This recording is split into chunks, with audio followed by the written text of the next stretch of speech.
오늘 우리가 함께 볼 하나님의 말씀은 창세기 26장 34절, 35절 두 절입니다.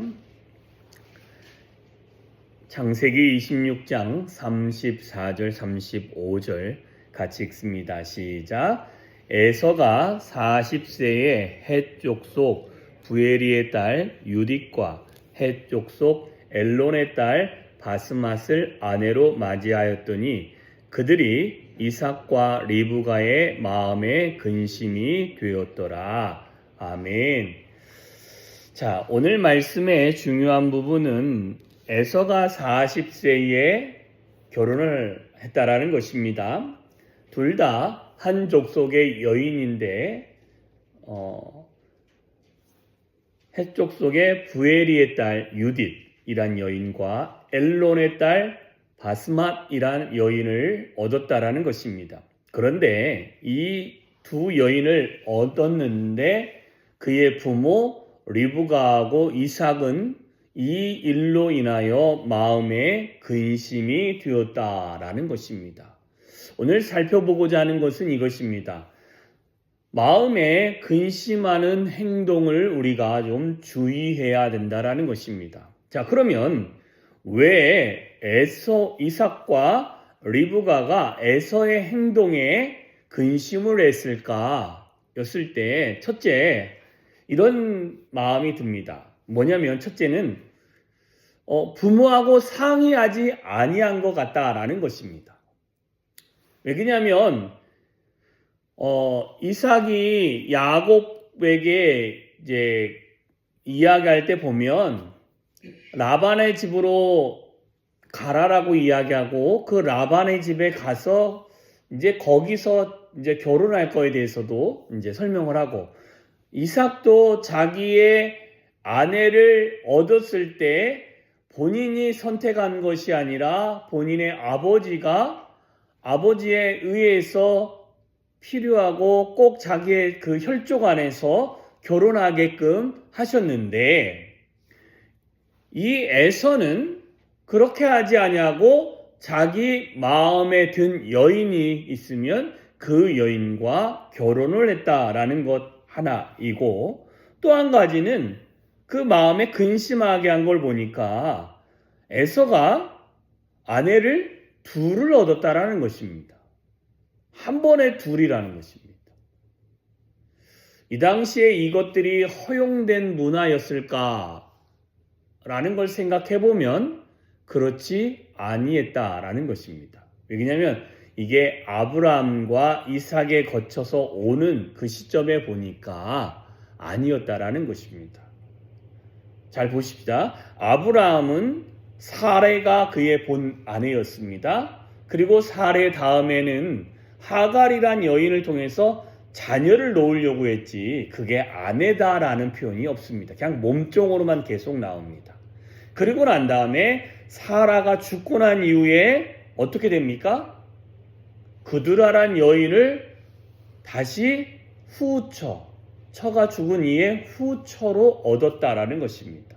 한 번에 한 여인입니다. 이삭의 입장에서는 지금 에서가 한 번에 두 여인을 취한 것이 결코 이해할 수 없는 구조라는 것입니다. 심지어 지금 나이가 에서가 40세고 그 40세라면 이삭의 나이가 딱 100세쯤 됩니다. 60세의 아들을 낳았고 에서가 40이니까 100세에 이 모습을 보니 본인이 100년 살면서 경험한 그 경험에 비춰봤을 때 에서의 행동은 이해되지 않는 모습입니다. 그런데 야곱은 좀 더하긴 합니다. 그런데 원치 않는 족속의 여인을 거두고 그리고 자신의 유익을 따라서 욕심이 어찌 보면 좀 과한 모습이다라고 할 수 있습니다. 아내를 둘을 얻었다는 것은. 자, 그러면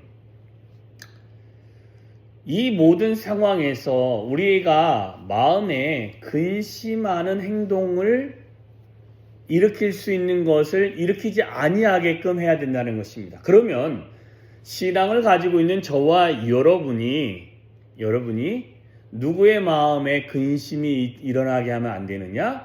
하나님의 마음에 근심이 일어나게 하는 행동을 우리는 주의해야 된다라는 것입니다. 그래서 우리가 하나님의 마음에 근심이 일어나지 않게 하기 위해서는 오늘 에서의 행위에서 우리가 좀 배워야 할 부분이, 첫째, 내가 결혼하고자 한다면 내가 성인이라 할지라도 누구와 상의해야 된다? 하나님과 상의해야 된다는 것입니다.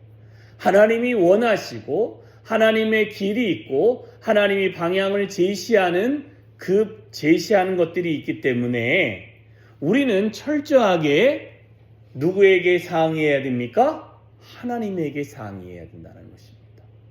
하나님, 이것을 하는 것이 맞습니까? 하나님, 이 길이 주께서 제시한 길입니까? 하나님, 내 마음에는 저 사람들이 좋고 내 마음에는 이걸 하기를 원하는데 하나님, 이것이 맞습니까? 하나님의 방법과 하나님의 길을 제시하여 주십시오 라고 하나님께 물으면서 나아가야 될 줄 믿습니다. 에서가 그의 부모 이삭과 리브가에게, 부모님, 어머님, 아버지, 제가 정말 마음에 드는 여인이 해쪽 속에 좀 있습니다. 이 여인과 결혼해도 되겠습니까? 이렇게 물어봤다면 이삭이 타이르기도 할 테고, 아니 그거 말고 네 엄마의 혈족 중에도 사람이 있으니 그 여인을 데려다가 결혼을 해라, 이렇게도 할 수 있을 거 아니에요? 그런데 그런 상의가 일절 없었기 때문에 어떤 결과를 낳게 되느냐? 그의 부모의 마음에 근심이 있게 된다는 것입니다. 자, 그러니 저와 여러분도 하나님 마음에 근심이 일어나지 않게 하기 위해서는 사소한 문제도 하나님, 이 방법으로 이것을 하기를 원하는데 이걸 하는 것이 옳은 일입니까? 하나님, 이걸 원하지 않습니까? 원하십니까? 아니면 다른 길이 있습니까? 라고 여쭤보는 방법은 기도와 계속 걸어다니면서 물어보고 하는 방법이 있을 것입니다. 그래서 하나님의 인도함을 받아갈 때 그의 마음의 근심과 걱정이 없게 되어질 줄 믿습니다. 두 번째로 생각할 것은, 여러분, 지나친 욕심을 부리지 말라라는 것입니다. 에서는 2명의 아내를 얻었습니다. 그것도 이게 시차를 두고 얻은 것인지 모르겠지만 이 여인들이 부모는 다르지만 족속이 같기 때문에 조금만 이렇게 알아보면 형제가 될 수도 있고, 그죠? 자매가 되는 거죠, 서로. 먼 사촌, 육촌, 그죠? 팔촌까지. 지금이야 친계도 한 8촌만 지나가면 남이죠. 근데 이 당시에는 자기가 핵족속이라는 거 하나만 가지고도 이들에게는 조상이 하나다라고 생각하는 것들이 훨씬 더 강합니다. 그런데 한 남자에게 서로 결혼해서 시집이 왔어요. 근데 이게 시차가 있었는지 아니면 한 번에 일어났는지는 모르지만 그런 남자를 한 남자에게 결혼을 하니까 여인들 안에서는 다툼이 있었는지 없었는지 성경에서는 나오지 않지만 야곱의 경우를 보니 시기하는 여인이 한 명 있잖아요. 라헬이란 여인을 보니 분명히 다툼이 있더라는 것입니다. 그 언니 레아를 시기하여 그 여인 자신의 몸종을 남편에게 들여보내기도 하는 그런 행동을 하는 걸 보면 그 마음에 그냥 평화롭고 괜찮아, 이런 마음의 행동은 결코 아니었더라라는 것입니다. 자, 이런 걸 살펴보면 에서의 입장도 별반 차이는 없을 것입니다. 자, 무슬림 같은 나라는 한 사람이 돈이 많으면 4명까지 뭐 여인을 취할 수 있다라고 말을 하지만 여러분, 하나님은 한 사람이 한 사람에게만 짝을 지어주는 것이 하나님의 방법이었다라는 것입니다.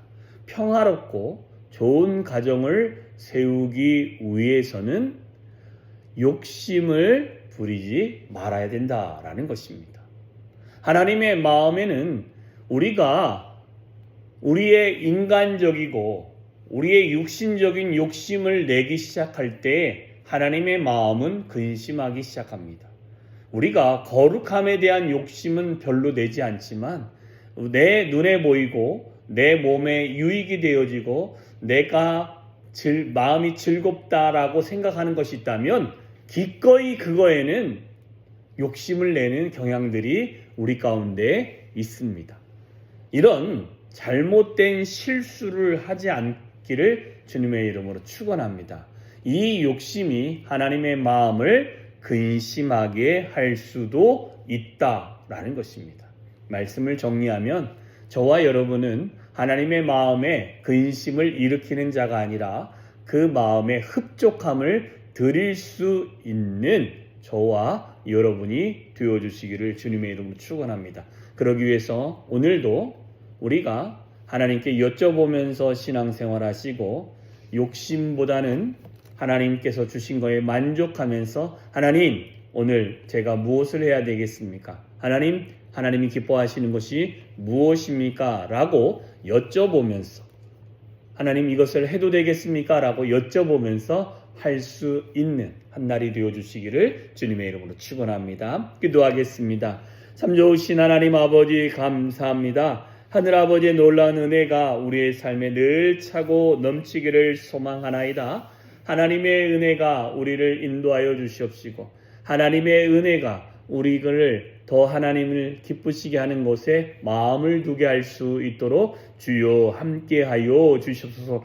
뿐만 아니라 하나님께 영광이 되어지기 위해서 하나님, 우리가 하나님께 물어보며 나아가게 하여 주시옵시고 하나님, 세상에 대한 욕심을 줄이고 하나님을 기쁘시게 하는 것에 우리의 마음과 관심과 우리의 생각과 우리의 눈이 그곳에 있게 하여 주시옵소서. 오늘도 주의 은혜 안에 살아가기를 소망합니다. 하나님 붙들어 주시고 하나님의 은혜로 인도하여 주시고 동행하여 주시고 하나님이 오늘도 우리를 각각으로 붙들어 주셔서 하나님께만 영광이 되어지는 은혜의 시간이 되어질 수 있도록 주여 함께하여 주시옵소서. 오늘도 하나님의 은혜가 우리의 삶에 차고 넘치기를 소망하며 예수님의 이름으로 기도하여 싸움나이다. 아멘.